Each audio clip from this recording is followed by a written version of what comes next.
Number one, lately, ang Jensen Doctors naging ISO certified. Yan, nagpapatunay na may quality at international standard ang Jensen Doctors. Number two, very personalized yung approach nila sa mga pasyente.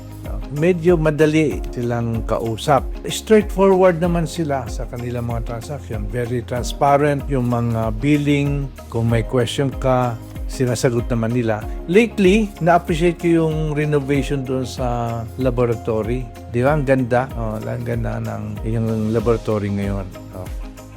Well, ipagpatuloy lang po ang quality services at saka yung compassion ng inyong mga tauhan from the janitor, security guard, mga orderly, mga medical technologists, radiologists, nurses, nasa pharmacy, sa billing.